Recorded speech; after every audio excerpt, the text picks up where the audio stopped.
Je t'emmerde. Tu peux m'emmerder, mais va te faire foutre. T'as raison. Connard. T'as raison. Vous êtes lâche. Alhamdoulilah. T'as raison. Imbécile, alhamdoulilah. Et dis alhamdoulilah d'aller se faire rire, se faire. Je suis chrétien, bien de Tu as raison. imbécile, tu as raison. Mais mettez les bus. Tu as raison. Moi, je suis content qu'Israël vous tue tous les jours. Ensuite, au Cameroun, on fait quoi avec des musulmans fous comme ça?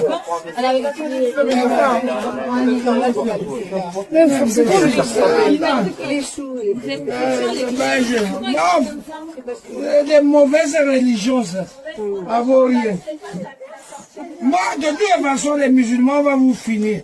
Vous pouvez rigoler avec nous, on va vous finir. Vous voulez faire la guerre, on va vous finir. Demande aux chrétiens. Je te dis ça, toi tu es un pauvre con, tu es né.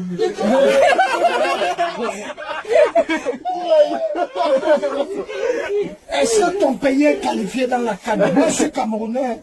Tu viens de quel pays? Est-ce qu'en Afrique on parle devant toi? Regarde, je suis bel homme. Quand j'étais jeune comme toi, j'étais un bel homme. Imbécile, connard. Je me parlais musulman de merde. Moi, j'ai pas peur de vous. Mettez des bombes, mettez ce que vous voulez, mais nous, on fera la guerre avec vous. Eh ben, où ça? Saviez-vous qu'en France, l'insécurité atteint des niveaux inquiétants? La violence quotidienne et les scandales judiciaires occupent nos écrans et nos esprits, reflétant une société en crise. Alors, comment en sommes-nous arrivés là et que peut-on faire pour retrouver un semblant de paix sociale? Explorons ensemble cette réalité troublante. Regarde la tronche que tu as, c'est un petit merdeux. J'attends de toi des excuses de suite. J'attends. Tu n'as pas envie? Ouais, tu m'as poussé dessus. Je t'ai poussé, mais qui tu es pour me parler comme ça, petit merdeux que tu es? Attention à toi. Je vais voir ton frère, ton père, ta mère. Je vais te faire venir et je vais te niquer ta race. Je vais te niquer. Voilà. On est d'accord? J'attends qu'une chose. J'attends. Fais partir tes collègues. Si tu es un mariole, tu rentres dedans, tu es avec moi. Fais partir tes collègues. J'attends quoi? C'est un petit merdeux. Tu es un petit merdeux. Je vais te mettre la main dessus, je vais te... Ryan, arrête. C'est ce que tu es, tu es une vraie connasse.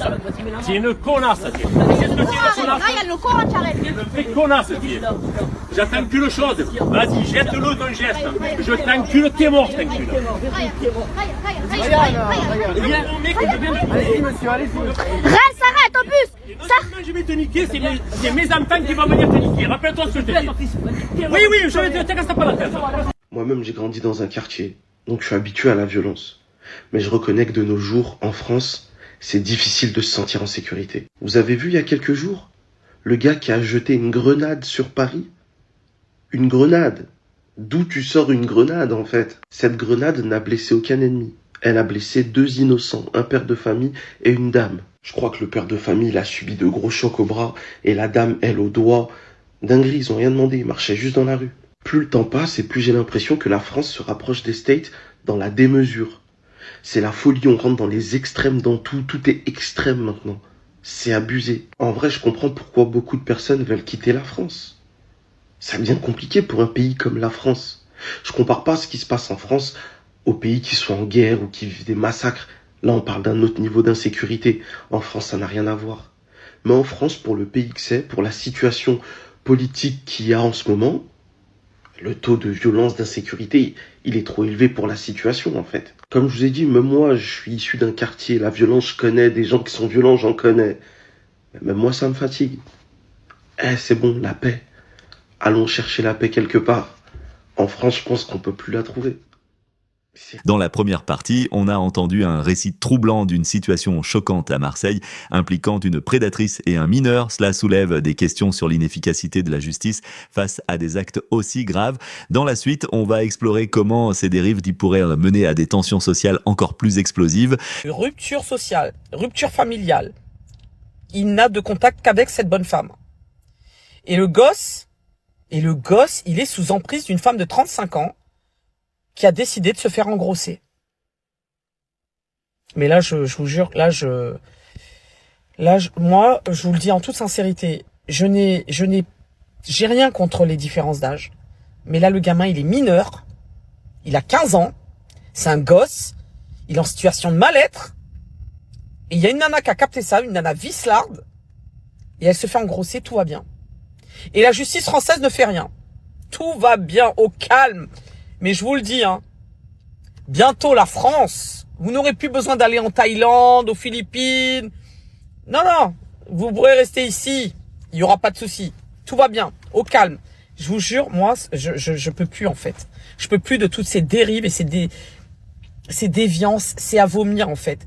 C'est un monde de pervers. On est dans une société pervertie. C'est à gerber. Voilà. Vous auriez fait quoi, vous, si vous étiez le parent, la maman, le papa? Mais moi, par contre, il y a bagarre directe. Ah, je vous le dis. Bref. On va s'arrêter là.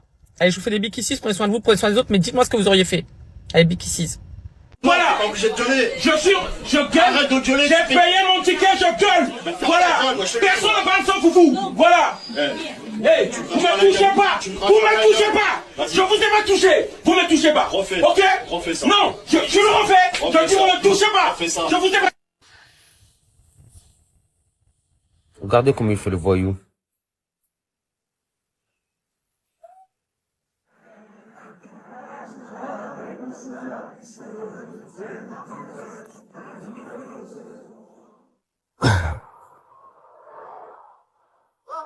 Ça va?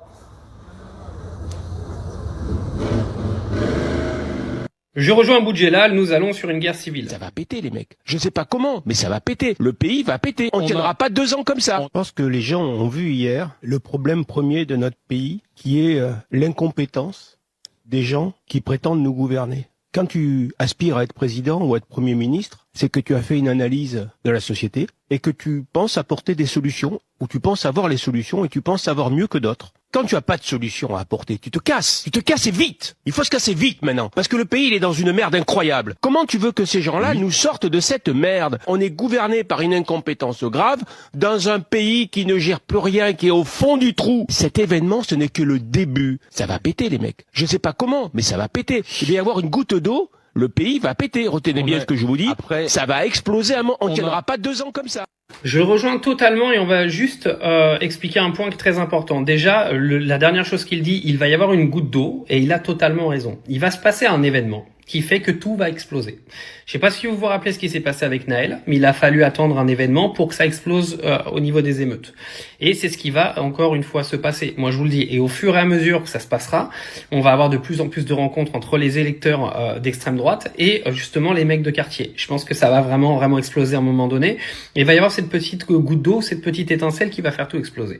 Mais d'un autre côté, il y a un truc sur lequel là Boudjelal il l'a pas cité, mais que moi je pense profondément, c'est qu'on a 2 problèmes. Premièrement, on n'a aucun parti politique aujourd'hui qui peut contrôler ce qui va se passer. Parce que le Rassemblement National, c'est du pipeau, c'est du vent.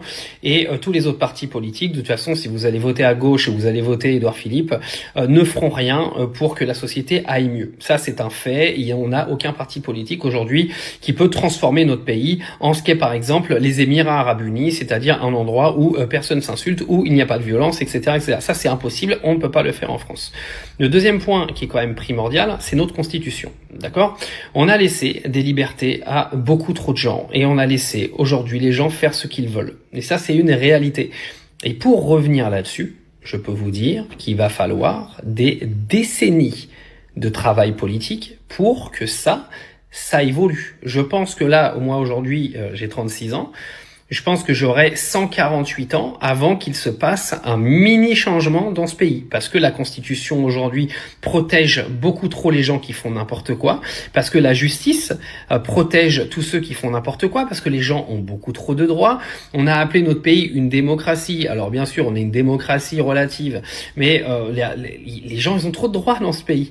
Et le problème, c'est que vous pourrez pas modifier tout ça, modifier les livres de droit, modifier la Constitution, modifier la justice, etc. Ça ne se fera pas. Donc, à partir du moment où tout ça ne se fera pas, tu n'auras aucune évolution positive dans cette société et ce sera de pire en pire. Les gens ont beaucoup trop de liberté dans notre pays. Et dès que vous commencez de toute façon à vouloir leur retirer ça de la liberté, ça part en couille, ça va dans la rue, ça manifeste, etc., etc. Et ça se contre les uns les autres à l'Assemblée nationale parce que je peux vous dire que pour remettre un pays dans un état normal, parce que nous ne sommes plus dans un pays normal, mais pour remettre la France dans un état normal, il va falloir une unité politique, les gars. Parce que pour voter les lois, il faut une unité politique. Il y a trop de divisions aujourd'hui. Et ça n'existera plus. C'est fini. Parce que une population divisée fait que de toute façon, les partis politiques le seront aussi, parce que chacun cherche à récupérer ses électeurs. Donc automatiquement, une population divisée mène une politique divisée. Et c'est impossible de remettre un pays dans le droit chemin avec des divisions de tous les côtés. Impossible. Face à l'insécurité croissante et aux déviances sociétales, la France semble plongée dans une spirale d'impuissance et de division. Les institutions peinent à canaliser la violence, tandis que la société se fragmente de plus en plus. Sommes-nous condamnés à ce chaos ambiant ou existe-t-il encore une voie vers la réconciliation et la stabilité ?